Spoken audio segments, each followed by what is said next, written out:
Now, a brutal daylight murder in Texas has shocked the United States. A 32-year-old mother of five has been stabbed to death in broad daylight. A chilling new twist has emerged in the case of Cookie and Kitty. You've seen the video? Two young women, handcuffed, walk toward a patrol car in the Texas heat and smiling. One of them turns to the camera and jokes, like she's leaving a party, not a crime scene. Hours earlier, a 32-year-old mother of five had been stabbed in broad daylight on a busy street in front of a home with cameras rolling. By 9 that night, she was gone, and the women accused of taking her life? They didn't look scared, they didn't look sorry, they looked amused. Most of you already know their names. Kitty, Cookie, the smiling sisters. You've watched the footage. You've asked the same question everyone in Del Rio is asking.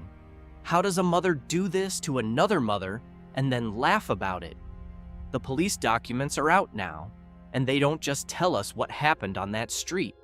They tell us what these sisters allegedly did in the 2 hours after, behind a closed door on the other side of town, before officers ever knocked. And there's one detail investigators found inside that second home that makes the smiling arrest video look even more unhinged than it already did. I'm going to show you all of it, and once you hear the last detail, you won't look at this case the same way again. Let's get into it. They were smiling on the way to jail. The least we can do is not look away from what happened to Caro. Subscribe before we go any further. It costs you nothing, and it's how stories like hers stay seen instead of forgotten. Before there were mugshots, before there was a viral clip, there was Caroline Peña. Everyone who loved her called her Caro. She was 32 years old, a twin, and a mother of 5 children. The oldest, a 17-year-old son who was close to graduating high school. Think about that for a second. A boy on the edge of adulthood, about to walk across a stage, now walking through the worst chapter of his life instead. The people who knew Caro don't describe a headline. They describe a person. Bubbly, loyal, the kind of friend who could disappear for years and then pick up like no time had passed. One of her closest friends said Caro was born to be a mom, that she truly loved it. She was everybody's bubbly person. You know, she just had this infectious laugh. She was one of those people that she was born to be a mom. So she really loved to be a mom. Another remembered her infectious laugh, the way she brought light into a room. Just weeks before her death, Caro posted a video to her Facebook. In it, she's heading out to the water with her family. A normal day, a mom being a mom, alive. That's the version of Caro her friends want you to remember, not the bloody image that spread across the internet in the hours after the attack. The real one. And there's a small, painful detail in this story that her best friend can't shake. That morning, Caro called her. She missed the call. Just a missed call. The kind we all ignore a dozen times a week. Minutes later, the confrontation began. Her friend has spoken openly about the guilt of it since. The what if that will never have an answer. She believes that if she'd picked up, she might have been there, that it might have gone differently. She'll carry that phone call for the rest of her life. It happened on Thursday, June 25th, in Del Rio, Texas, a small border city of around 35,000 people, roughly 2 hours west of San Antonio. The first call to police didn't come from the scene. It came from a hospital. Just after 2 in the afternoon, staff at Val Verde Regional Medical Center reported that a woman had been brought in with multiple stab wounds. Serious ones. Her injuries were so severe that the local hospital couldn't handle them alone. She was rushed onward to a medical facility in San Antonio, doctors racing to save a life that was already slipping away. While surgeons fought for her, detectives went to work. And they moved fast. Investigators reviewed evidence, spoke to witnesses, and quickly traced the attack back to a specific home in Del Rio. Within a couple of hours, they had names, they had faces, they had suspects. 3 of them, sisters Kitty Mia Diaz, 21 years old, and Amaya Diaz, the one everyone now knows as Cookie, 19, and with them, their friend, 21-year-old Kayandra Renee Faz. 4 young women, all from the same small town, all, it turns out, connected to each other in ways that are only now starting to come into focus. Caro was stabbed more than once that day. Police have made that clear. But exactly who brought the weapon, who struck first, and how many times the blade found her, that's where the newly released documents get specific. And we're getting there, because before we open that file, there's something about one of these sisters you need to see for yourself. Scroll through Kitty Diaz's social media, and you'd never guess where she'd end up. She's a mother too, a 4-year-old son, and if her videos are to be believed, that little boy was her entire world. She posted about him constantly, the way any doting mom would. He was her reason, her heart, the center of everything she wanted people to see. Now, social media only shows what people choose to show. It's a highlight reel. It's surface. It rarely tells you who someone truly is when the camera's off. But that's exactly what makes this so hard to reconcile. The woman in those clips, cradling her son, calling him her whole life, that's the same woman now accused of taking part in the broad daylight murder of another mother's whole life. And here's what separates Kitty from the other 2. She's the only one of the 3 facing an additional charge, something the documents say she did, that Cookie and Faz did not. It's arguably the coldest, most calculated part of this entire story. And it comes after the attack, not during it. I'll tell you exactly what it is, but it lands harder once you've seen what the cameras caught. So let's open the file. For days, the public had questions. Why did this happen? What was the connection? Was this random, or was there history? The Del Rio police chief gave the first real hint in an interview. He said Caro knew these women, Kitty, Cookie, and Faz, that this was not a stranger attack, that Caro had a reason to be at that house. He stopped short of explaining how they all knew each other or what set it off, but he made one thing clear. In his view, this was not random. Then the documents arrived, and they filled in the picture. According to police, when officers first reached the scene, they made contact with Kayandra Faz, and Faz gave them a version of events. She claimed that Caro had shown up at the house that day, in her words, looking to start a fight. Now, hold that claim carefully, because it's coming from a woman who is herself now charged with murder. People facing the most serious charge imaginable have every reason to shape the story. So we note what Faz said.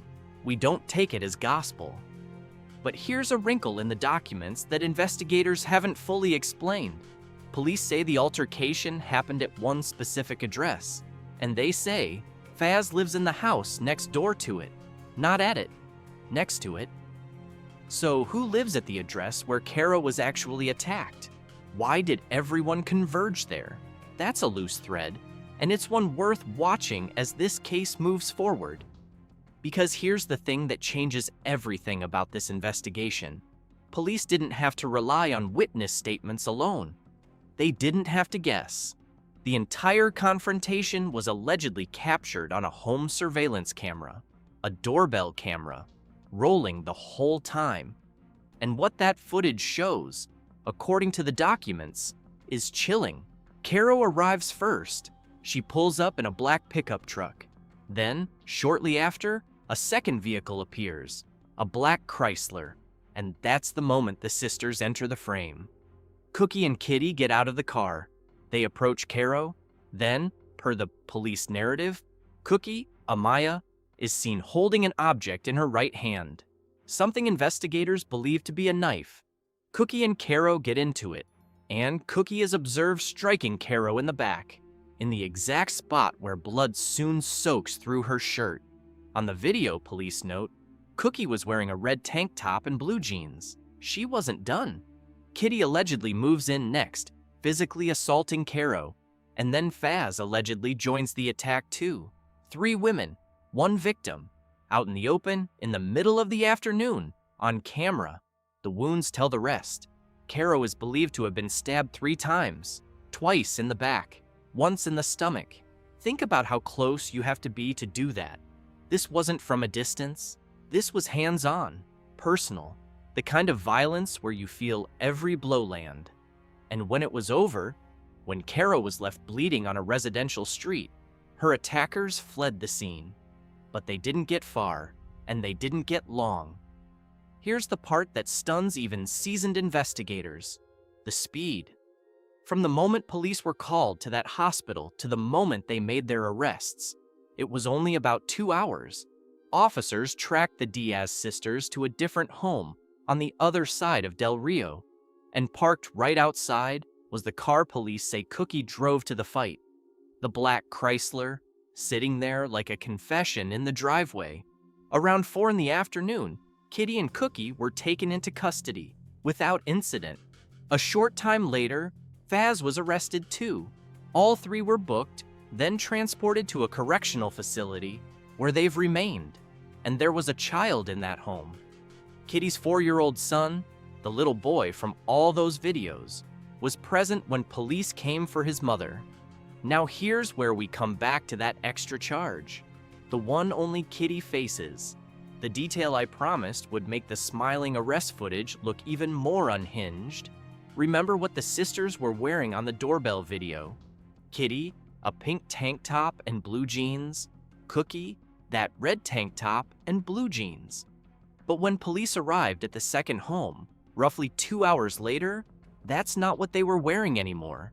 Both sisters had changed clothes, and both of them had recently showered. Their hair, officers noted, was still wet. 2 hours. A woman fighting for her life across town, and they'd found time to rinse off and change. It gets worse. During a search of that home, police say they found clothing. The clothing Kitty was seen wearing in the video, placed in a washing machine. That's the additional charge. Tampering with evidence, on top of murder. Wash off the blood, change the outfit, start the washing machine. And then, hours later, still calm, still composed, smile for the arrest camera, joke to the lens, stick out a tongue like it's all a game. And here's the timeline that makes it land the hardest. When those cameras caught the sisters smiling on their way to the patrol car, Caro was still alive. Barely. She wouldn't be pronounced dead until around 9 that night, hours after the arrests, in that San Antonio hospital. They were laughing while she was still fighting. So what happens from here? All 3 women, Kitty, Cookie, and Faz, are being held on bonds of $5 million each. Court records list all 3 as unemployed. But there's a crucial legal point a lot of people are getting wrong in the comments. As of now, these 3 have not been indicted. The police documents recommend murder charges. That's not the same as a grand jury formally handing them up. That step still has to come. So while the charges are serious and the evidence appears substantial, the formal legal process is still in its early innings. Now, a lot of you have raised a fair question.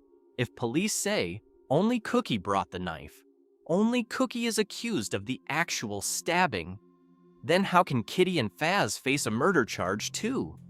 They didn't hold the blade. The answer lies in something called the law of parties. Under Texas law, when people act together in a crime, the person who deals the fatal blow isn't the only one who can be charged with murder. If you took part, if you were collaborative in the act, the law can place all of you in the same bundle, same offense, same exposure. So the fact that one hand allegedly held the knife may not shield the other 2 the way some people assume it will. And that smiling video? Legal analysts watching this case have been blunt. Footage of suspects laughing on the way to jail, hours after a mother was stabbed. does not play well in front of a jury. It won't decide guilt, but it paints a picture, and it's not a flattering one. Still, for all we now know, the biggest questions remain open. We still don't officially know the motive. Police have not confirmed why this happened. The chief believes it wasn't random, that these women knew each other and Caro had a reason to be there. But the real spark, the history, the grudge, the reason 4 women collided so violently on an ordinary Thursday, that hasn't been made public. We don't fully know the relationship between them. We don't know who lives at the address where Caro was attacked, or why everyone ended up there. And it's still not clear whether police have recovered the murder weapon itself, or whether it went into that washing machine, or somewhere we'll never find. Those are the threads still hanging over this case, and any one of them could crack it wide open when the next round of documents drops. Here's what I keep coming back to. 5 children woke up that Thursday with a mother. By 9 o'clock that night, they didn't. The oldest, 17, was supposed to be thinking about graduation. Now he's thinking about a funeral. Caro was more than the worst day of her life. She was a laugh you could hear across a room, a friend who always came back around, a mom who was, by every account, born for it. The women accused of taking her were smiling. She deserved someone fighting for her memory who isn't. If you want to follow this case as it develops, as the indictment comes down, as the motive finally surfaces, as we learn what else was in that home, subscribe to this channel so you don't miss the next update. There's more to this story, and when it breaks, we'll be here to break it down. Everything in this video is based on police documents and public reporting available at the time of recording.